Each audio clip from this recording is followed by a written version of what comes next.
In this lesson, we will study about exploring similar solids. Two solids are similar solids if they have the same shape and if all of their corresponding dimensions are proportional. What does it mean? Let's take, for example, we have two cylinders. One cylinder and we have another cylinder.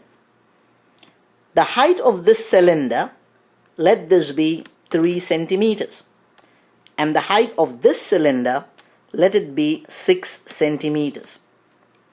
The diameter of the cylinder, let it be 4 centimeters, and the diameter of the cylinder, let it be 8 centimeters. If the figures are similar, then the ratio of their corresponding sides are in proportion.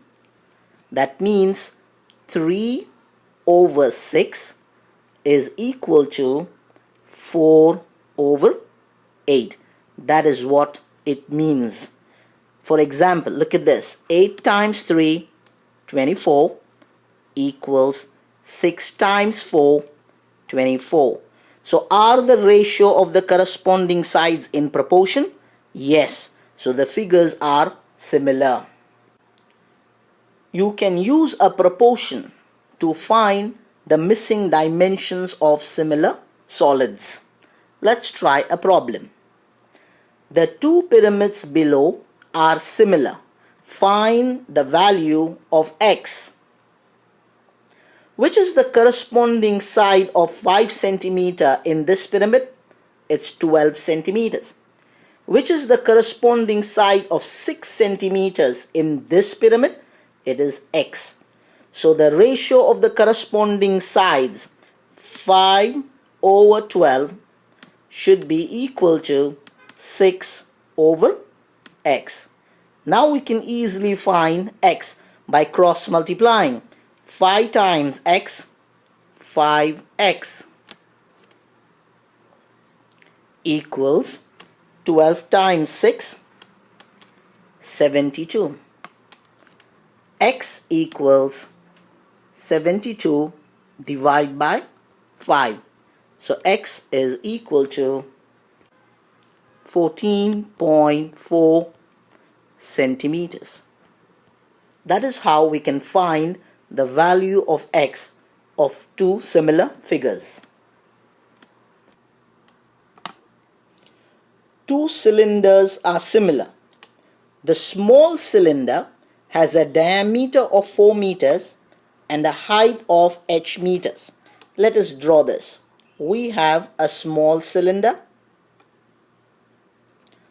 The diameter is 4 meters. So the diameter of this is 4 meters. And the height of the cylinder is h. The large cylinder has a diameter of 5 meters and a height of 11 meters. So we have another cylinder which is a larger one. And the diameter of this cylinder is 5 meters. And the height of this cylinder is 11 meters. What is the value of h? Are the two cylinders similar? Yes. So if they are similar, the ratio of their corresponding sides are in proportion. H over 11 is equal to 4 over 5. So cross multiply. H is equal to 11 times 4 divided by 5.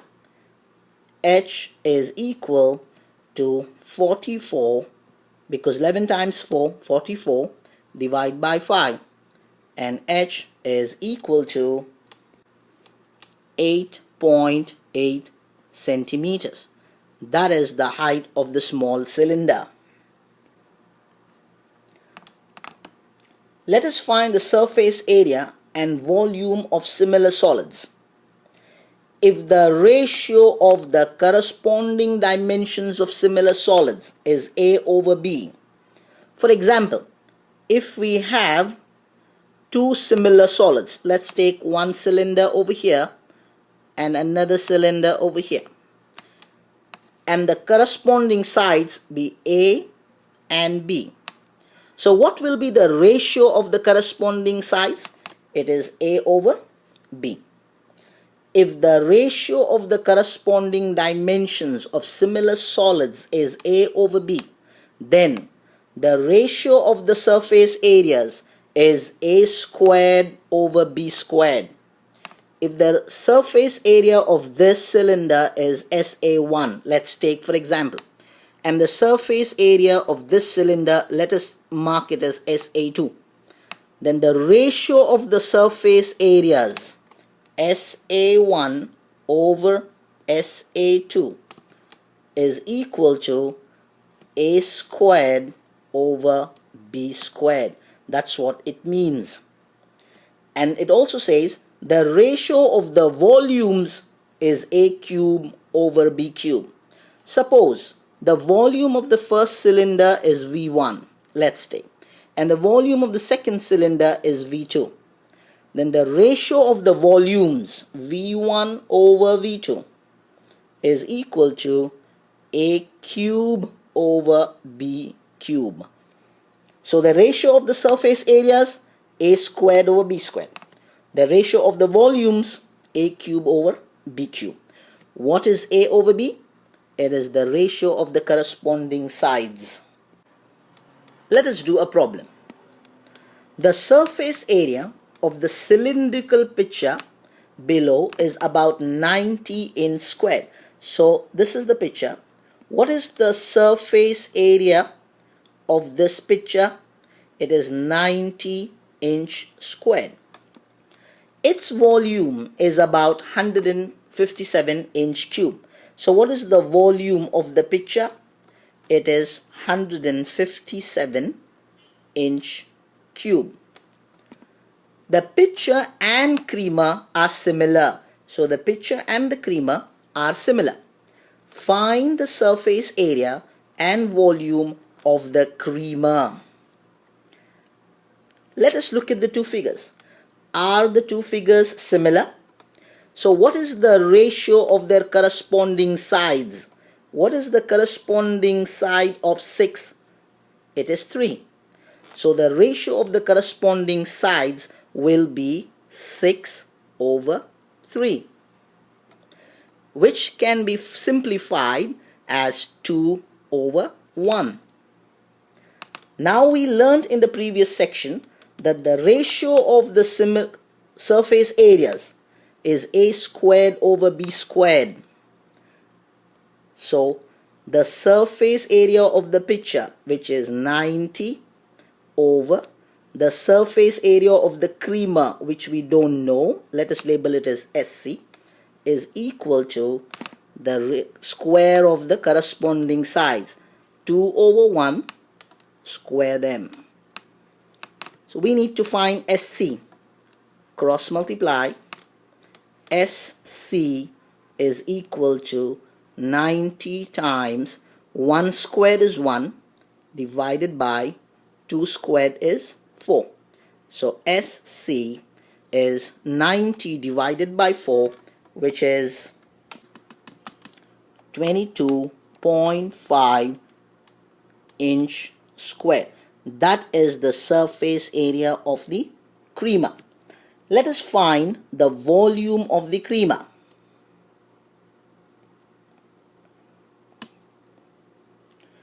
What is the volume of the pitcher? 157. So volume of the pitcher divided by the volume of the creamer will be equal to, what is the ratio of their corresponding sides? 2 over 1 after simplification. So it is 2 over 1, but because we are finding volumes, it will be cubed. What is the volume of the pitcher given in the question? 157. So 157 divided by the volume of the creamer is equal to, how much is 2 cube? 8 over, how much is 1 cube? It's 1. So cross multiplication, 8 volume of the creamer is equal to 157 times 1, which is 157. and volume of the creamer is 157 divided by 8, which is going to be equal to 19.6 inch cube. That is the volume of the creamer. A box has a surface area of about 54 inch square and a volume of about 27 inch cube. The edge lengths of the box are about 1/3 of the edge lengths of the larger box. So we have a larger box over here. Let's draw this something like this. A larger box. And then we have a smaller one. And the boxes are similar, says the question.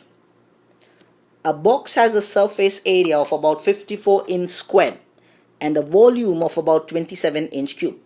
The edge lengths of the box are about 1/3 of the edge lengths of a larger box. Find the surface area and volume of the larger box. What is the edge length of the small box? It is 1/3 of the edge length of the larger box. So if the length of the larger box was 3, the length of the smaller box is 1/3 of 3, which is going to be 1. What is the surface area of the smaller box? It is 54 inch squared. What is the volume of the smaller box? It is 27 inch cube. Now we are required to find the surface area of the larger box and the volume of the larger box. Let the surface area of the larger box, let us label it as SA large, and the volume of the larger box as volume V large. The ratio of the surface areas SA of the smaller box divided by SA of the larger box is equal to, what is the ratio of the corresponding sides of small to large? It's 1/3 because we have smaller on top. And since we are finding surface areas, the corresponding sides are squared. Do we know what is the surface area of the smaller box? 54. So we can write this as 54 divided by SA of the larger box equals 1 squared is 1/3 squared is 9.